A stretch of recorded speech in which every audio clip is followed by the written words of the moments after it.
Após a Idade das Trevas, a Itália iluminou o mundo. Emergiu da sinistra e devastadora peste negra e trouxe inovações, arte e a glorificação do homem. Foi uma explosão de ideias brotadas das mentes mais esclarecidas de todos os tempos. Filippo Brunelleschi was the ingenio, the ingenious man. Ali nasceram algumas das maiores obras de arquitetura, arte e engenharia que o mundo já conheceu. The enterprise of Renaissance engineering is recovering this ancient knowledge. I don't think that any other period in the history of Western civilization can brag to having produced so much genius. Mas chegar a gênio era uma luta. Os construtores enfrentaram desastres naturais sem precedentes, os dogmas da igreja e os rivais. And the Italian peninsula becomes the cockpit, the fighting point. Essa foi a era dos arquitetos, a qual criou a gratificante sensação de que nada era impossível.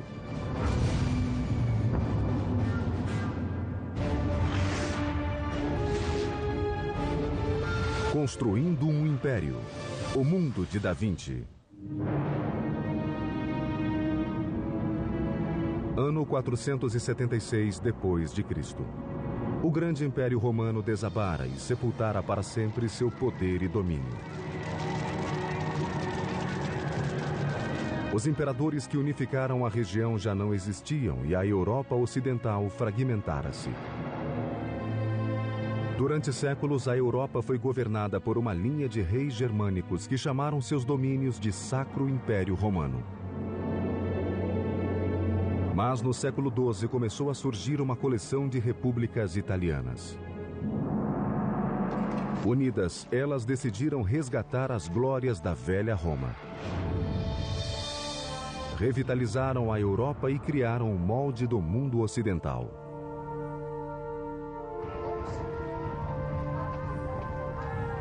Hi, I'm Peter Weller.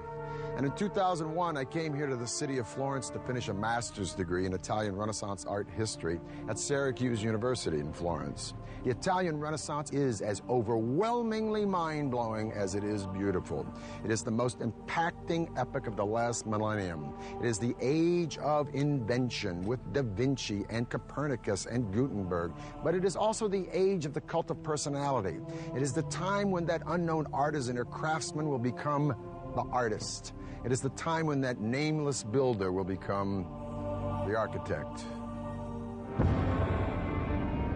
In the 12th and 13th centuries, Italy is really beginning this sort of rebirth. Because what's happening is that stability has been reinstituted onto the peninsula, mainly through the Holy Roman Empire, through the system that we call feudalism. The city is reborn. E nessas liberais cidades romanas surgiu novo tipo de líder. The rulers of the Italian city-states are the merchants. They're not the traditional aristocracy. They're not the traditional nobles. And this produces this extraordinarily vibrant urban life in the 13th century. Famílias como os Médici dirigiram bancos tanto quanto governavam cidades. A riqueza gerava poder. E o poder podia comprar arte e arquitetura. As cidades começaram a construir em grande escala, sempre de olho no vizinho e ciosas da própria independência.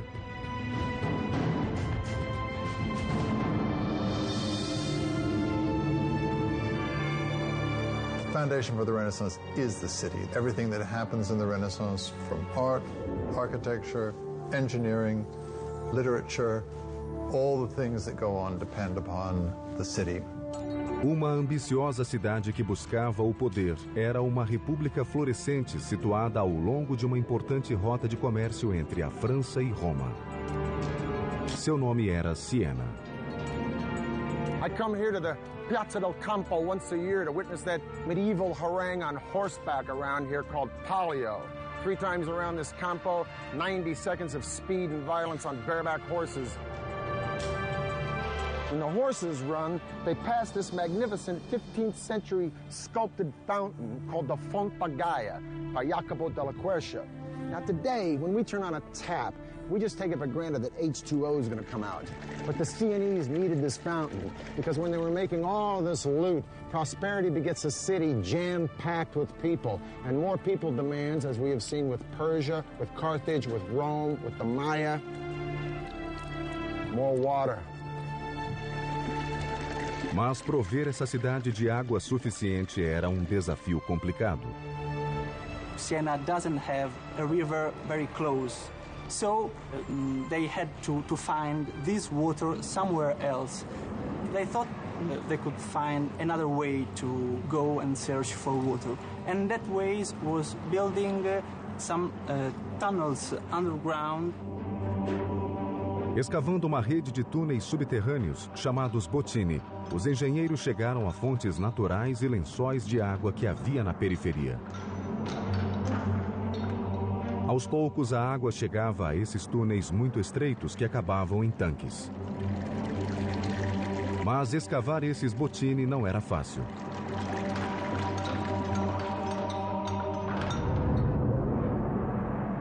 Eles usavam pás e picaretas para remover os depósitos de calcita em túneis de poucos centímetros de altura, escuros, poeirentos e insalubres.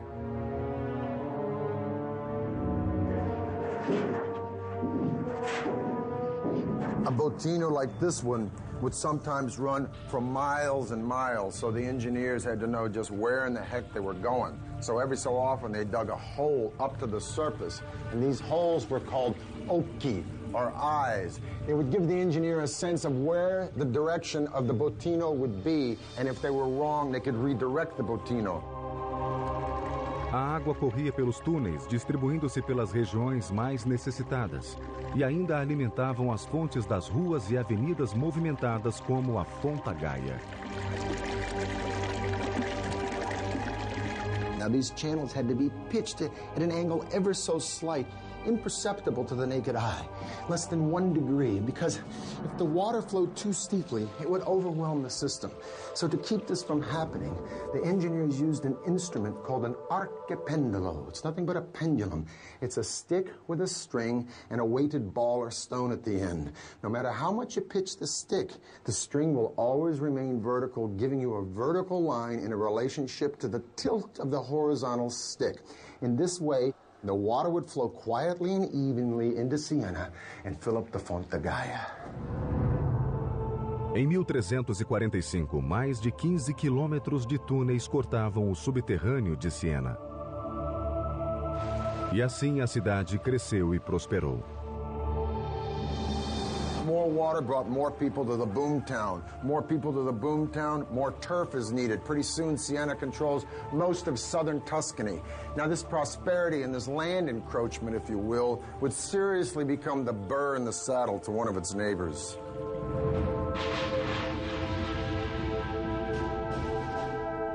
Florence and Siena are the two dominant republics in Tuscany. It was a rivalry on all levels. Economic, political, artistically. And in the 13th century, the city-state of Siena, in all three of these categories, was probably Florence's superior. As duas repúblicas seguiam ombro a ombro até que Siena obteve vitória esmagadora na Batalha de Montaperti em 1260. Siena fights Florence. And to put it bluntly, Siena kicks ass. Florence goes home in humiliation and defeat. But guess what? That ain't gonna be for long. A soberba engenharia que tornara Siena tão atraente, nada pôde fazer diante de dos piores desastres que o mundo já viu. 1347, the Black Death struck. And according to the eminent humanist writer Giovanni Boccaccio, who witnessed the Black Death, the disease killed so fast that you could lunch with your friends and dine with your ancestors in heaven. One conservative estimate is that Siena lost over 60% of its population in a matter of months. One thing is for certain, after the Black Death, Siena would never be a major player again on the stage of early modern Italy. That singular event probably marks the end of Siena's role on a kind of international scene, and it also marks the beginning of Florence's rise to power. Siena fora mortalmente atingida e deixou a porta aberta para sua arquirrival Florença tomar-lhe o lugar e começar a escalada rumo ao poder e à glória. Lá foi construído um dos mais magníficos monumentos da modernidade, algo que ninguém havia sonhado construir. Nos séculos 13 e 14, as cidades eram centros de poder na Itália. Mas Florença criou um estilo único. A elite dominante florescia rica e culta. O homem e seu potencial ilimitado ocuparam o centro do palco. A revolucionária ideia chamou-se humanismo. Humanism, quite simply, is an interest in the ancient world. In Italy, all you had to do was look around at the ancient ruins and understand how great man had been in the ancient world. It was all there. If we could imitate that building, if we could take the principles of that building and apply it to our buildings, then we'd have something really remarkable. Quando a peste negra atingiu a Europa em 1347, Florença não saiu ilesa. Praticamente metade da população foi dizimada. Toda a região levaria mais de 50 anos para se reerguer. Mas seria uma recuperação que assombraria o mundo. Chamou-se renascença, que significa novo nascimento ou revivência.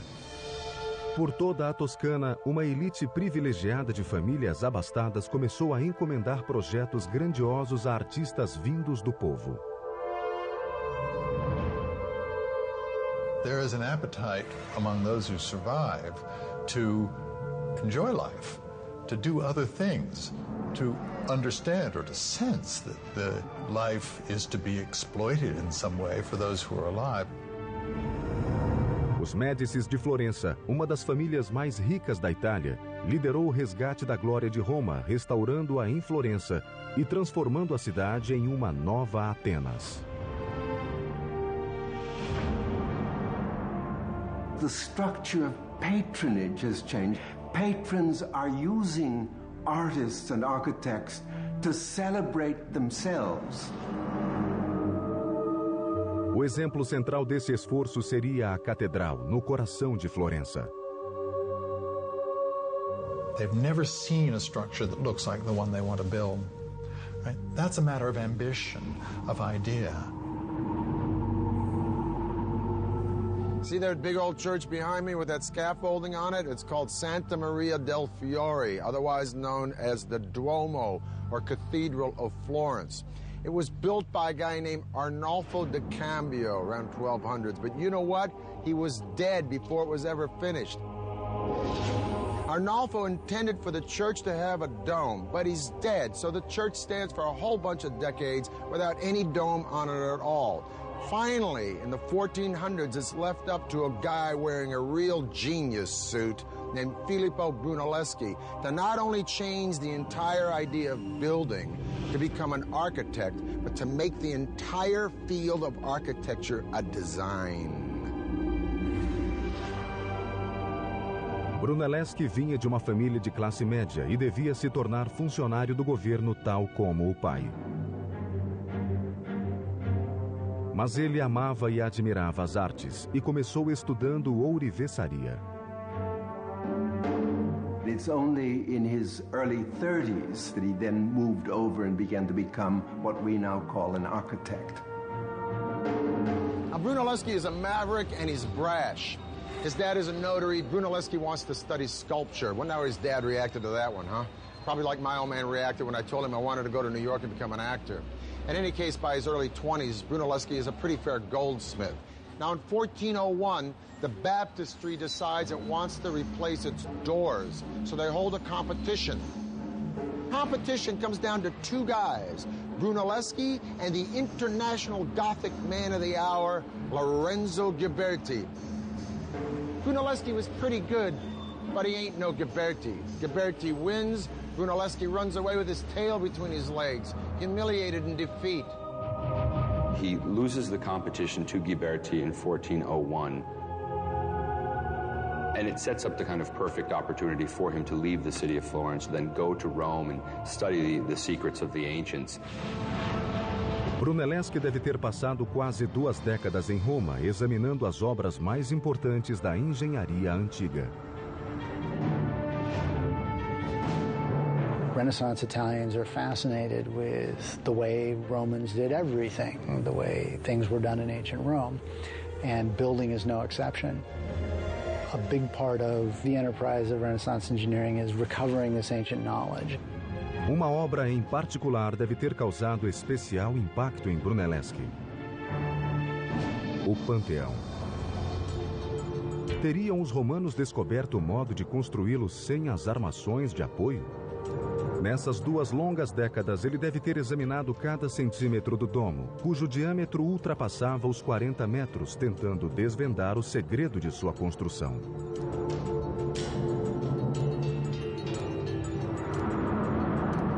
Quando voltou a Florença, Brunelleschi certamente trazia consigo a chave do domo romano. It seems that Brunelleschi reappears in Florence just at the time that the opera of the cathedral was in fact planning on this competition for the design of the dome. The cathedral was to be, upon completion, the largest church in all of Christianity.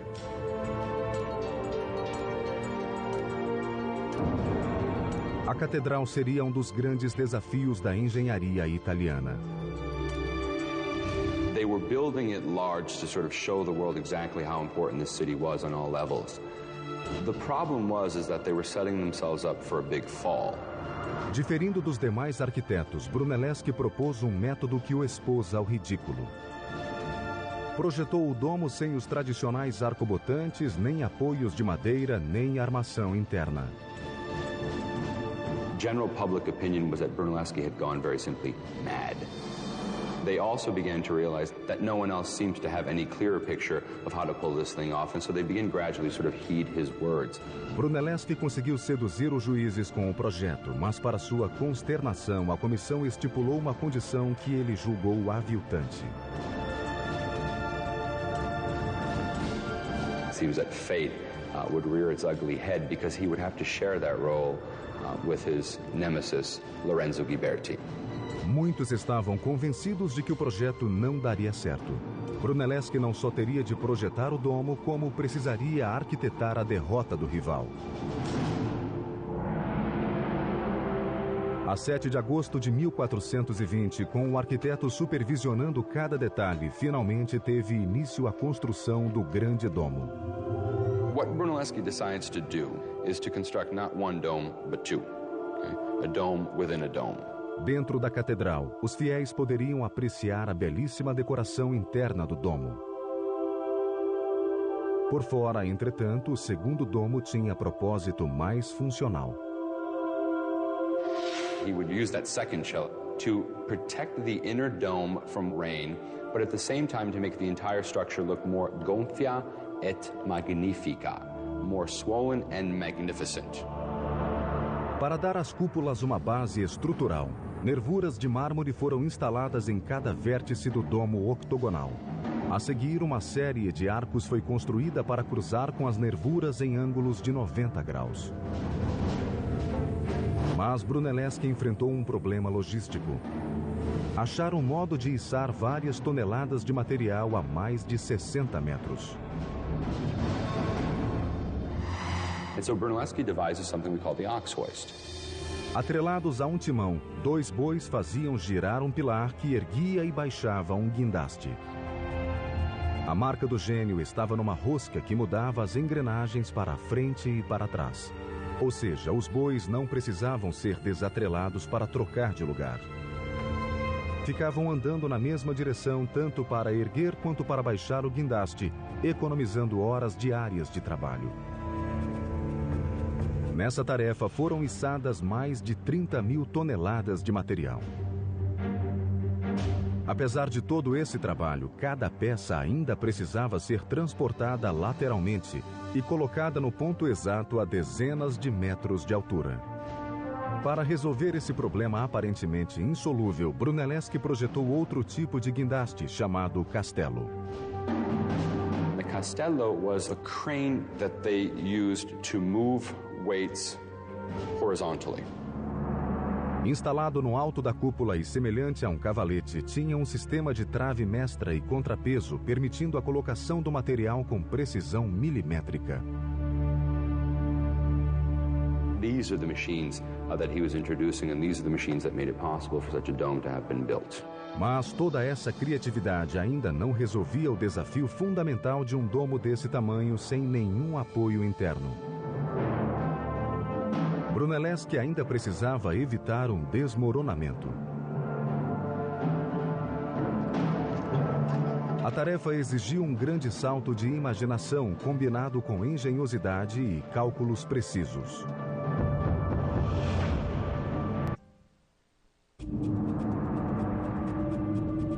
Em 1420, Florença, Itália. O visionário arquiteto e engenheiro Filippo Brunelleschi foi contratado para construir o maior domo do mundo, a cúpula de Santa Maria del Fiore.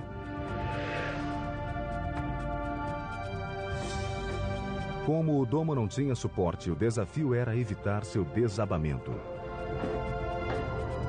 Now, it's one thing to invent a clutch and a flywheel, and you got the donkey only going in one direction, saves a lot of time, and then you invent a crane, it brings the stuff up high.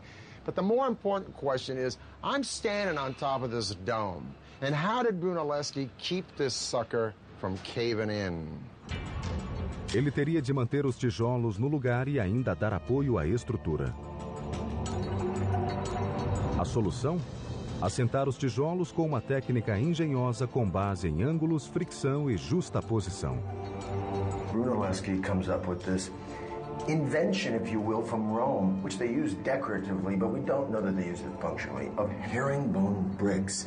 You have a short brick here that's sort of bookended by two long bricks, and subsequently you have weight coming down, and weight coming down, and then weight coming across, and then weight coming down, and then weight coming across.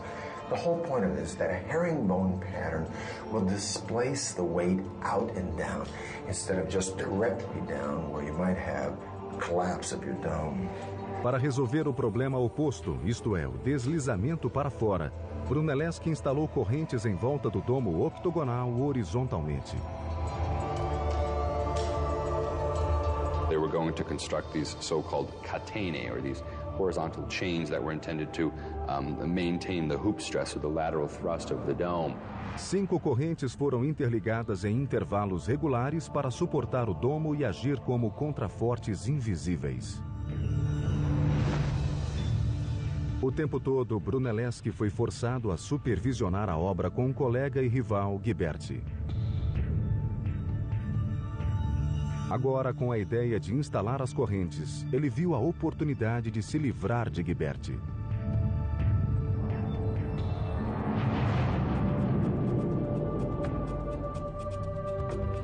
In August of 1423, Brunelleschi called in sick.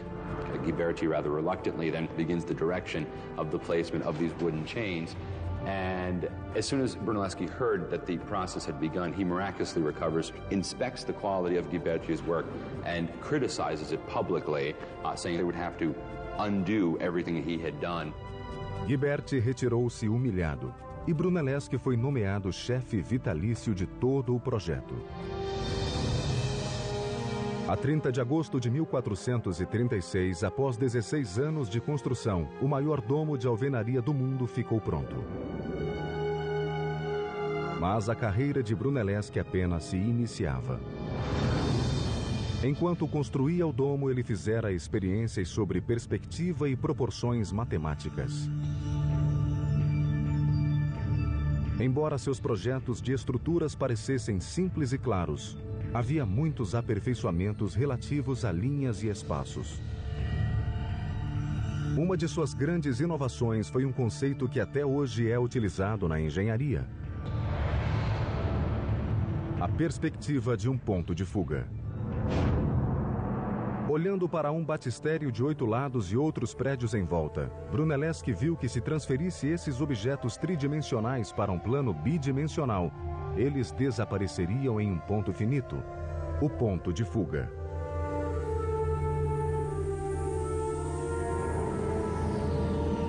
O tamanho aparente de um objeto diminuía à medida que aumentava a distância do observador. Essa ideia revolucionaria a arte dos pintores e arquitetos do mundo e faria aparecer a planta do engenheiro.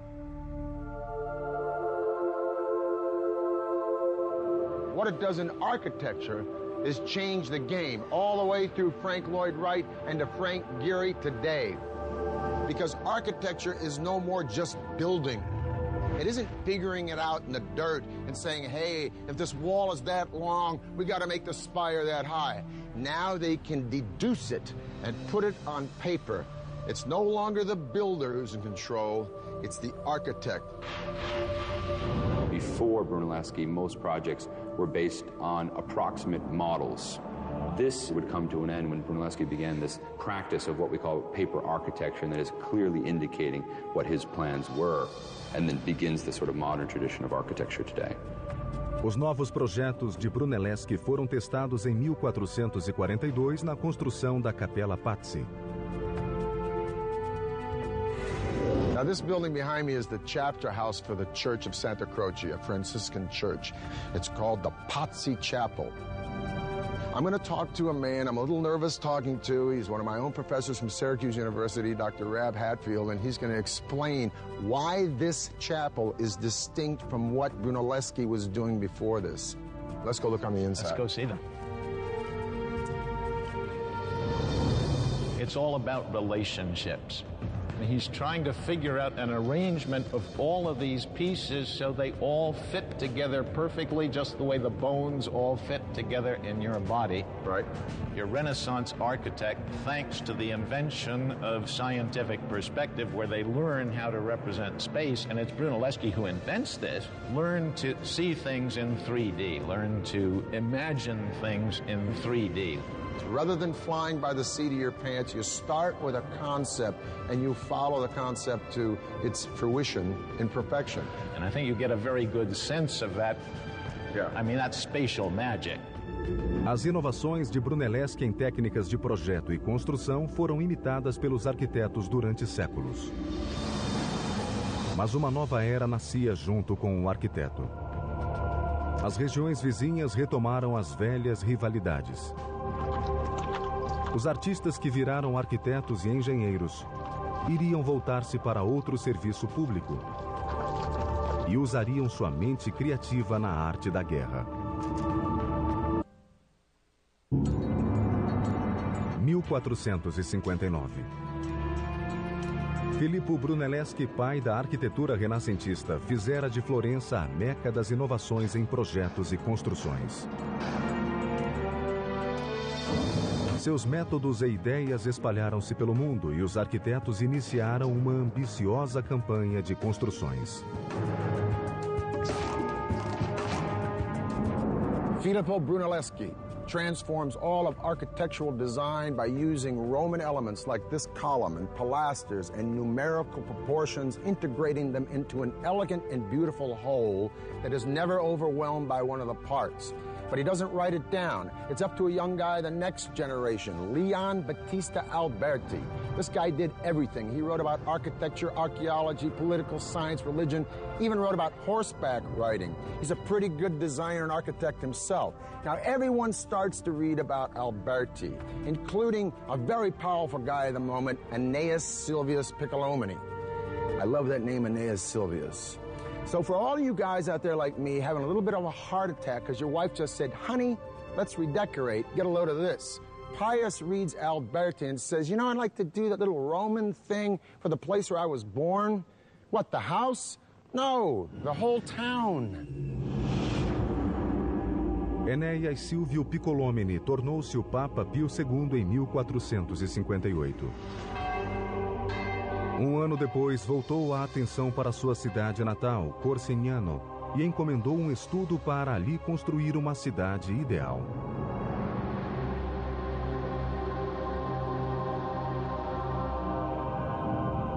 This is the Tuscan town of Pienza. And this is my friend and a guy who taught me, Rocky Ruggiero from Syracuse University. I want to ask you first, is this the first real Renaissance town that's planned as such? To come to this backwater town where, you know, population is a couple of 100 people, it kind of gives Pius free rein. So what he does is to create this rather imposing cathedral. And it's that first impression that you get. And then around this particular structure, he will organize all of the other various archetypes. If this piazza is so perfectly planned with its perfect bishop's palace and its cathedral, why are these streets always crooked? I come up here, I don't know where I'm going. This is actually done intentionally. One thing they didn't want to do was to let people know how small it was. And so they intentionally keep these streets from forming a direct axis so that you always have a corner that's sort of obstructing your view, and it makes it seem much larger than it actually is. Quando as obras terminaram em 1464, mais de 40 prédios tinham sido construídos ou reformados. Cada um era uma importante expressão dos ideais revolucionários. A cidade como um todo espelhava o significado da própria época. Contudo, a sensação de harmonia em Pienza não durou muito. Os ideais que glorificavam o homem e o potencial humano sofreriam duro revés.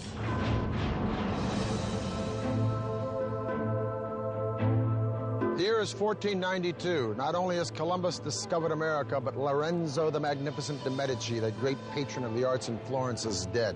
But a lot of Florence is sick of the Medicis and their cronyism, and they want the Medici kids run out of town.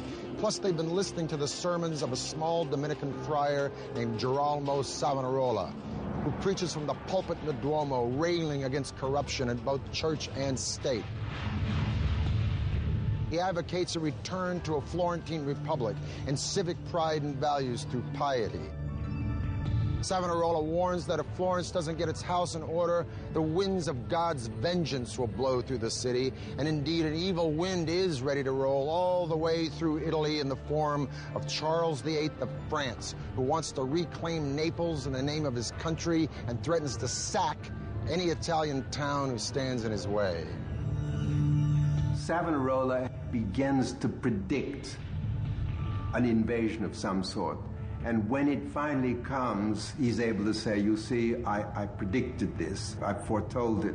He is able to kind of pass himself off as a prophet almost in the Old Testament mode. A previsão do padre dominicano seria concretizada.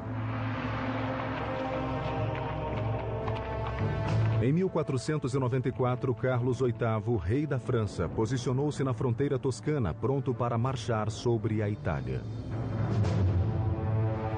A Itália era um caos de pequenas repúblicas que brigavam entre si e achava-se muito vulnerável.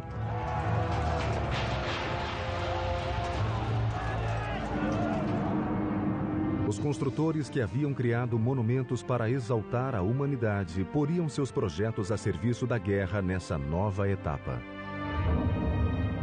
There is no such thing as a trained military engineer. And so it is that your greatest architects of the Renaissance, although sometimes they probably started out knowing nothing about it, were called upon to design the fortifications of major Italian cities. Inovações e tecnologia avançada estariam agora a serviço do exército. A arma favorita de Carlos VIII era um potente canhão.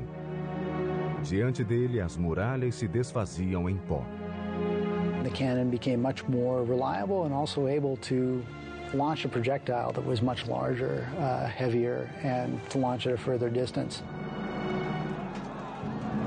And so Charles VIII brings these cannon with him over the Alps, and it becomes immediately clear that he can knock down virtually any fortification that he chooses. And this is a terrible thing. I mean, this is a crisis, right? Because all of a sudden you can't hold them off. As muralhas medievais, altas e esbeltas, eram facilmente destruídas pela força dos novos canhões. Elas não mais ofereciam proteção. Eram tão obsoletas que não aguentavam o peso do armamento que seria usado contra os invasores. The new cannon had strong percussive powers. You could not put a new cannon on the old medieval wall and fire it because it would shake its own wall down. Os engenheiros italianos projetaram muralhas mais baixas e espessas que aguentariam o armamento e resistiriam às temíveis balas de canhão. This new wall will resist, in fact, these larger guns because it can absorb the impact of the larger projectile. Os engenheiros também mudaram o formato das muralhas que cercavam a cidade. Military engineers develop an angled wall. As defensas, ou muralha em formato de estrela, mantinham os atacantes à distância, pois os ângulos escondiam os artilheiros e lhes davam ampla visão.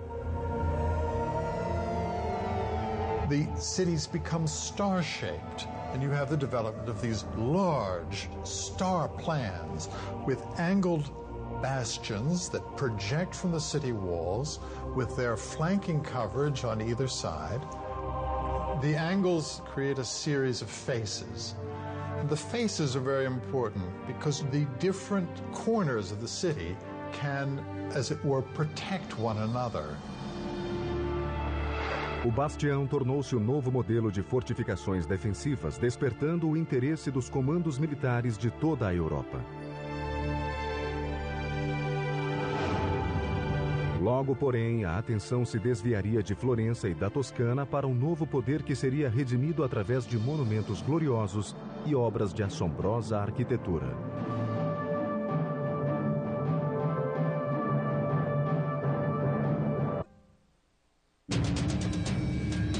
Século XV, Itália. Florença tornou-se o centro da Renascença, espalhando pelo mundo novas ideias sobre arquitetura, artes e engenharia. Mas a atenção de todos logo se voltaria para um antigo poder que retomava seu lugar com força e majestade. O foco do poder e glória voltava à cidade que havia conquistado o mundo: Roma. In the early 1300s, there's a big beef in Rome about who exactly is pope. So the rightful pope supposedly goes off to France. And for the next several decades, the papacy lives in France. Now, by the 1370s, when the popes come back to Rome, Rome is a ghost town. And for the next 100 years or so, all the way through the Renaissance, each pope is successively trying to rebuild Rome. Now, in the 1490s, when the Medici are booted out of Florence, Florence becomes a republic, yeah, but they're broke. And so all these famous cats like Da Vinci, Raphael, and Michelangelo, they split Florence because Florence is no longer happening. If you're a player, the place you want to be is Rome. Rome had been nothing in the 14th century because the popes had moved out. But they come back in the early 15th century, and from that point on, they began gradually to reorganize the papal state. Papa, em particular, desencadearia uma onda de revitalização e engenharia sem precedentes. Seu nome era Sisto V. Sixtus and the popes who come after him feel the need to turn Rome into an important and impressive capital city, the capital of Christendom. Sixtus V sort of took it upon himself to re-urbanize the city. Para voltar a ser o lar da Igreja Católica, Roma precisava de uma remodelação total. A tarefa de reformar uma cidade não era pequena. Primeiro, Sisto resolveu limpar as ruas de marginais. A cidade fervilhava de criminosos e o Papa simplesmente mandou reuni-los e matá-los. O passo seguinte foi restaurar os aquedutos, um dos maiores símbolos da engenharia romana. Quando a água voltou, a população cresceu e a cidade floresceu. As estradas foram pavimentadas e as ruas alargadas. A cidade explodiu em grandes construções. Mas Sisto não estava satisfeito. Ele tinha um plano para a cidade: fazer dela um reduto de desenvolvimento e cultura através de monumentos estonteantes. One of his particular practices was, in fact, to use the ancient Egyptian obelisks that had been brought to the city by the ancient Romans.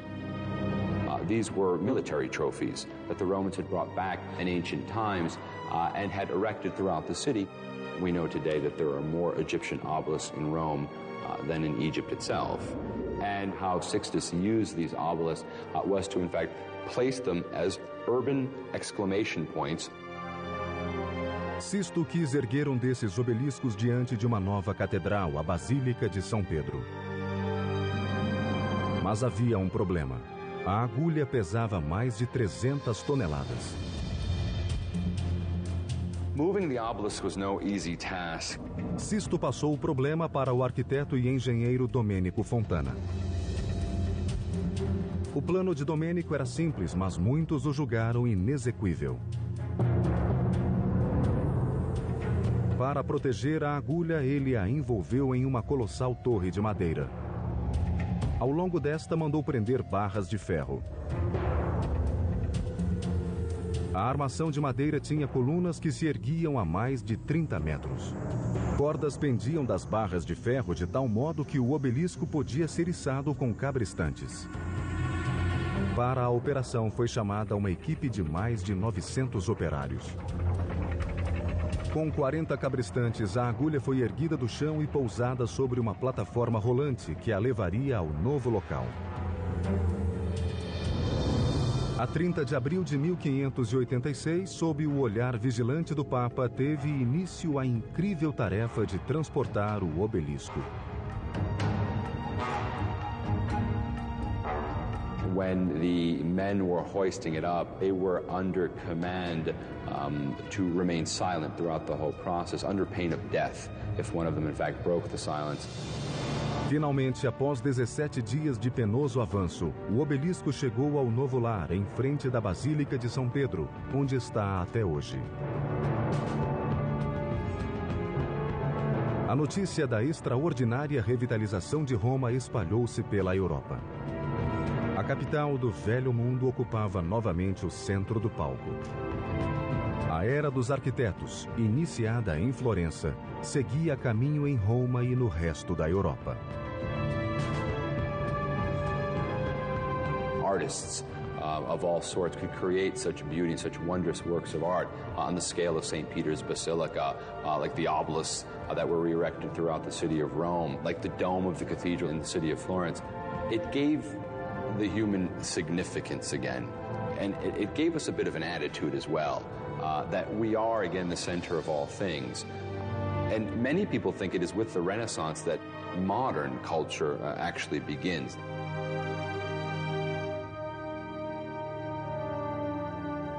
Bella Firenze, beautiful Florence. Well, it looks pretty bella today, but believe me, in 2001, when I was sitting in a freezing apartment down there in the Arno in the middle of the dead of winter, pounding out papers until 4 o'clock in the morning on Botticelli, it didn't feel so bella. Matter of fact, I was just about an inch from getting the bella out of here, going back to my day gig in L.A. But I stayed, and I got my degree. And I keep coming back here to Florence and Siena, I don't know, to be of service, to teach a field trip or two, perhaps to sit in on a lecture by one of these brilliant professors who lives here and runs around Tuscany trying to explain how the miracles of the artists and architects of Italy in this period did so much to pull us out of that dark age and illuminate the daylight of our modern world. For the History Channel, I'm Peter Weller.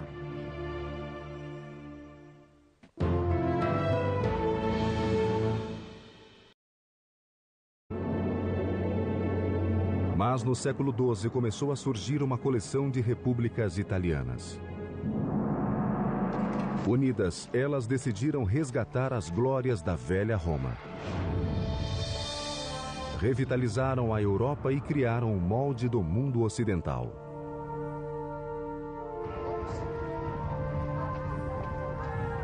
Hi, I'm Peter Weller.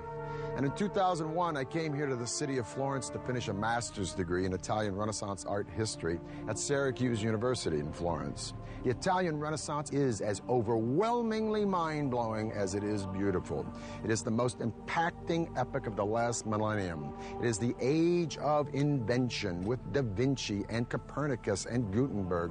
But it is also the age of the cult of personality. It is the time when that unknown artisan or craftsman will become the artist. It is the time when that nameless builder will become the architect. Desastres naturais sem precedentes, os dogmas da igreja e os rivais. And the Italian peninsula becomes the cockpit, the fighting point. Essa foi a era dos arquitetos, a qual criou a gratificante sensação de que nada era impossível.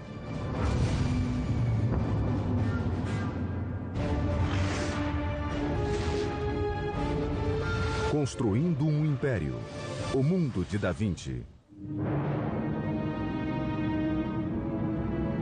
Ano 476 depois de Cristo. O grande Império Romano desabara e sepultara para sempre seu poder e domínio. Os imperadores que unificaram a região já não existiam e a Europa Ocidental fragmentara-se. Durante séculos, a Europa foi governada por uma linha de reis germânicos que chamaram seus domínios de Sacro Império Romano. As cidades começaram a construir em grande escala, sempre de olho no vizinho e ciosas da própria independência.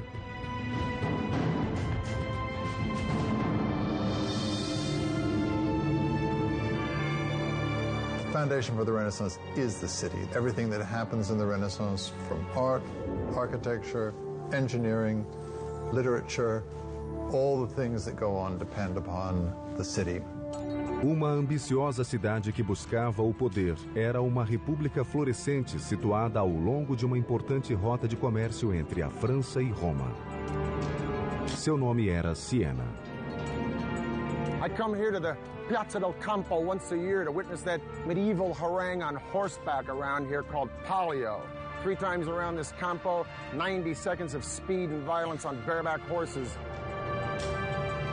When the horses run, they pass this magnificent 15th century sculpted fountain called the...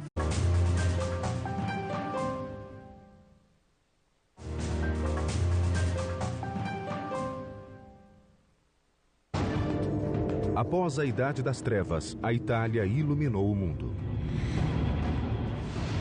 Emergiu da sinistra e devastadora peste negra e trouxe inovações, arte e a glorificação do homem. Foi uma explosão de ideias brotadas das mentes mais esclarecidas de todos os tempos. Filippo Brunelleschi was the ingenio, the ingenious man. Ali nasceram algumas das maiores obras de arquitetura, arte e engenharia que o mundo já conheceu. The enterprise of Renaissance engineering is recovering this ancient knowledge. I don't think that any other period in the history of Western civilization can brag to having produced so much genius. Mas chegar a gênio era uma luta. Os construtores enfrentaram... In the 12th and 13th centuries, Italy is really beginning this sort of rebirth. Because what's happening is that stability has been reinstituted onto the peninsula, mainly through the Holy Roman Empire, through the system that we call feudalism. The city is reborn. E nessas liberais cidades romanas surgiu novo tipo de líder. The rulers of the Italian city-states are the merchants. They're not the traditional aristocracy. They're not the traditional nobles. And this produces this extraordinarily vibrant urban life in the 13th century. Famílias como os Médici dirigiram bancos tanto quanto governavam cidades. A riqueza gerava poder. E o poder podia comprar arte e arquitetura.